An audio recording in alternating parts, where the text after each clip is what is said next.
You're watching the Black Shark 4S Pro disassembly.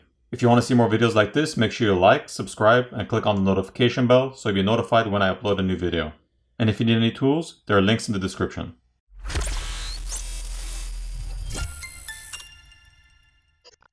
First, the SIM tray needs to be removed.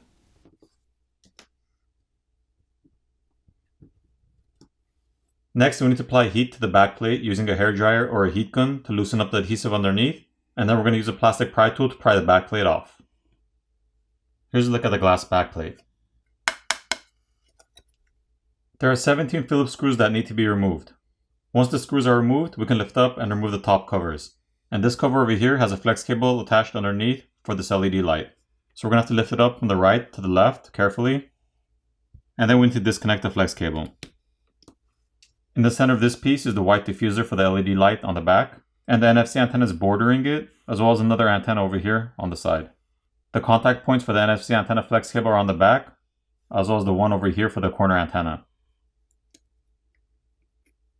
The frame of the camera lens cover is aluminum, but if you happen to crack or break the glass portion covering the cameras, that can be replaced by applying heat and prying it off, so you wouldn't have to take the phone apart, since the glass portion is only held down with some adhesive.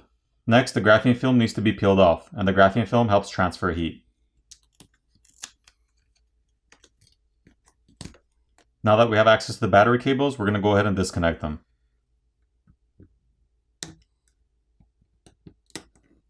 There's one more Phillips screw we need to remove, so we can remove this top plastic piece. There are some antenna lines drawn on this top plastic cover, which has light gray color lines. This top cover also houses the top speaker, and underneath this circle black tape, there are white foam balls for the speaker.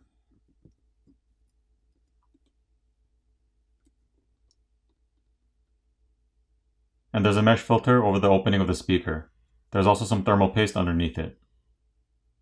In order to remove the battery, there are pull tabs provided to help us pry the battery off.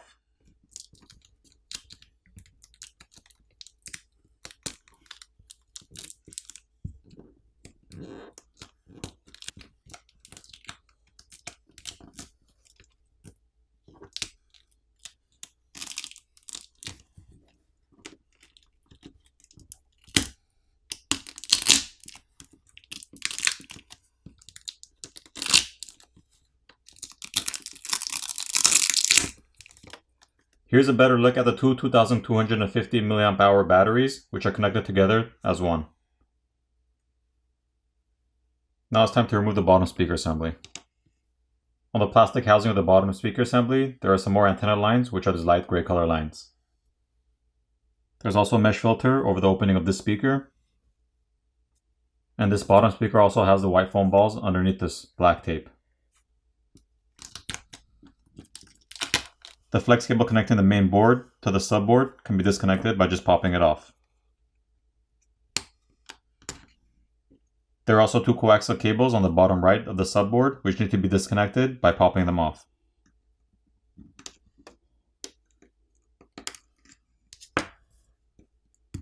We also need to disconnect the flex cable for the headphone jack. There's a single Phillips screw holding down the subboard that needs to be removed. Once that screw is removed, we can lift up and remove the subboard.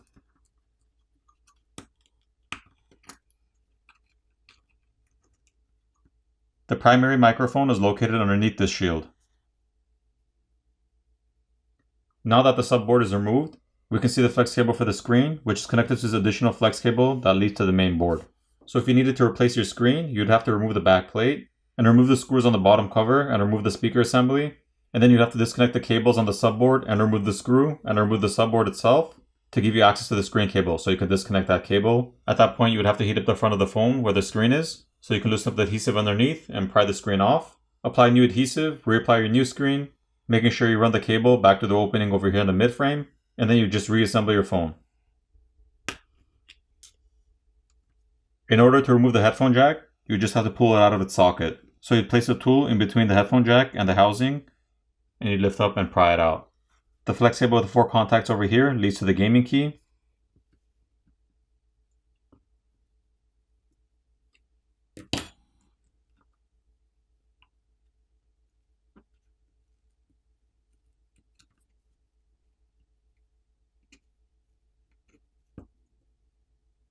There's a single Phillips screw holding down the cover for the gaming key.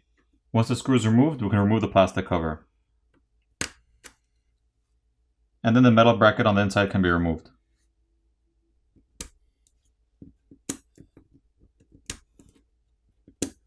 If you need to remove the physical keys, there are 2 more Phillips screws on the inside that need to be removed, and then you could pull out and remove the bracket that's holding the keys. Now let's disconnect the flex cable for the charger port. Now we can peel it off and pry it out.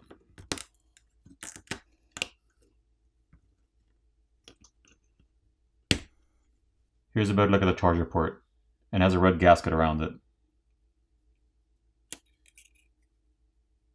I'm not entirely too sure what this flex cable is for. However, the sensor over here is just held on with some adhesive so you can gently pry it off.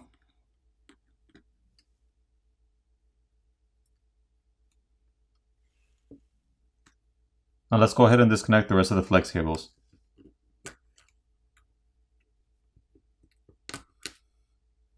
This flex cable is for the fingerprint reader.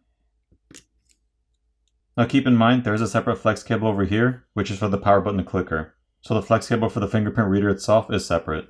Now we can disconnect the 3 coaxial cables on the motherboard by just popping them off.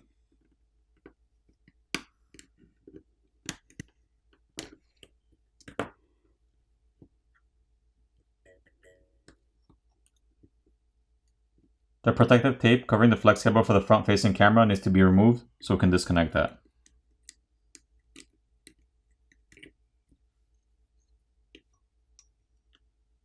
Now the cable for the front facing camera can be disconnected. However, the front facing camera is glued into place. The cable for the 64 megapixel wide lens and the 8 megapixel ultra wide lens can be disconnected by just popping them off.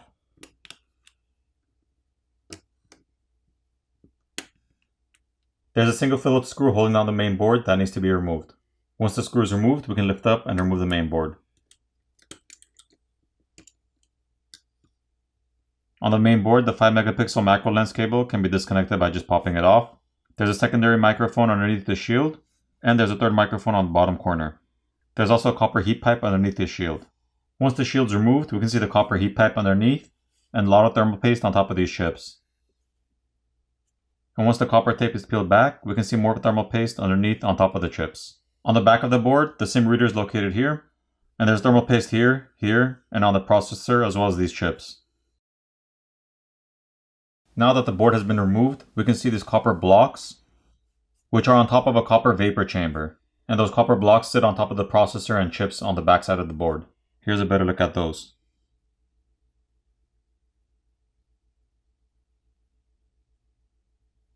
Moving on, there's a flex cable over here, which leads to the power button, as well as an antenna assembly over here.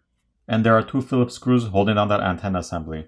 On the top corner, there's the flex cable for the gaming key, and there's a single Phillips screw holding down the cover for the gaming key. And that one can be removed the same way as the one over here. Now, aside from the top speaker and bottom speaker, there is a third speaker over here, which is the earpiece speaker. That is held down with adhesive, so if you want to remove that, you have to just apply some heat and pry it off. Usually most manufacturers use the top speaker as the earpiece speaker as well, but I think this is the first time I've seen a separate earpiece speaker aside from the top speaker. The vibrator motor is located on the top right, and there's a flex cable over here which leads to a sensor, which is the same type of sensor as this, which is underneath the cameras over here, adhered to the back of the screen. Again, I don't know exactly what these 2 sensors are for, but maybe one of you guys can let me know in the comments. The proximity sensor flex cable is located right here, and that runs to the top lip of the frame. And finally, the flex cable for the volume keys is located right here on the side. If you need to remove the physical key for the volume keys or the flex cable over there, you'd have to remove the coaxial cables, and then there's a metal bracket over here on the inside which you would pull out and remove, giving you access to pushing in those keys as well as removing the flex cable. So when it comes to repairability, I give this phone a 3.5 out of 10. Replacing the screen or battery shouldn't be too difficult. However, replacing most of the other components is more complex and takes more time. Now it's time to put the phone back together.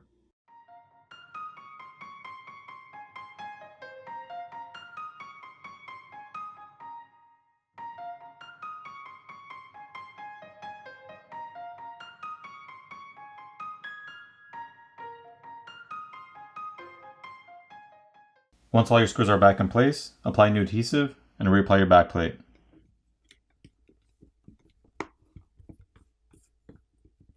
Flip over the phone, power it on, and you're done. Thanks for watching, and I'll see you in the next video.